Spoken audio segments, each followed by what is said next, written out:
My phone shut off, so it quit filming, and I'm not exactly sure where it quit, so I'm just gonna keep going in my workout. When we do things where we lift our body weight up off the chair, always avoid scrunching shoulders into ears. We need to connect you across your shoulder girdle and your back.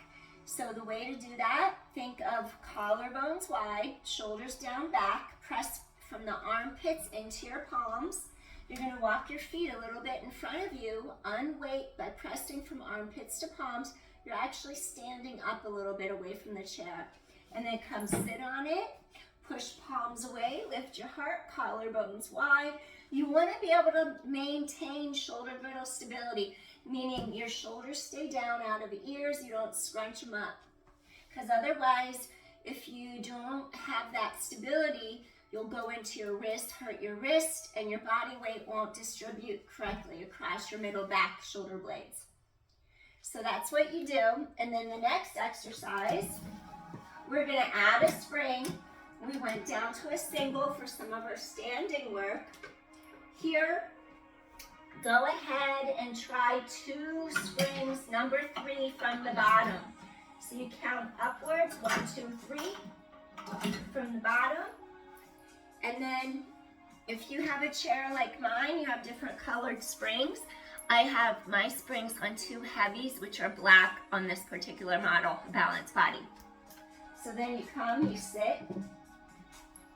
And again, you don't want to be way at the back end of the chair. You're going to be sliding more towards the front edge. And then I'm not going to take the handles off. I'm just going to keep them there to save time.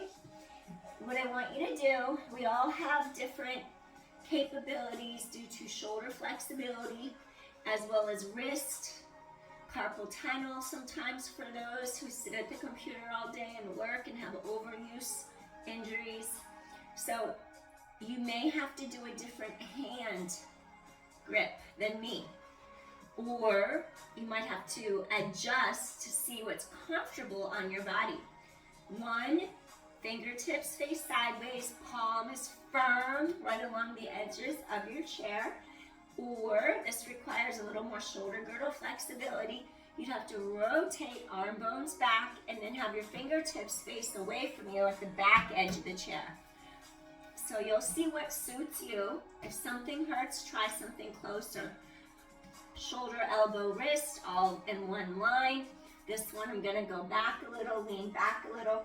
Squeeze your heels together. Balls of feet are on the pedal. Heels lift up into your Pilates V stance.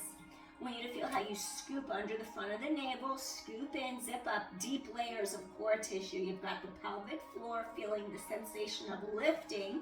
You have the ribs, sides of obliques, internal, external obliques, those intercostals between the ribs. So you're exhaling to get all those muscles to wrap, your shoulder blades anchored down back, your transversus abdominis, think of your 2 hip bones. Imagine them pulling tight horizontally all the way across. So you have a firm belt of support. So I'm gonna you could have palms down, edges, palms at the back of the chair. First thing I want you to do, elevate hips, lower the pelvis down. My question is, do your shoulders stay down and back? Connect from armpits to palms, no pressure in wrists. How's that feel? Elevate hips, come back down, scoop in tight, 2 more. Ribs wrap, scoop in, tailbone long. 1 more time, pressure palms away, lift your heart, balance. So continue with this version. If you're having challenge here, you gotta get stronger through middle back under each shoulder blade. So keep doing this 5 more times. If you feel ready to progress, join me. You're gonna bridge your pelvis up in the air. Now, while you're balancing with control, you're squeezing your glutes, press heels away, toes, I should say, your heels are squeezing together. Notice how I'm keeping stable through my body. Exhale.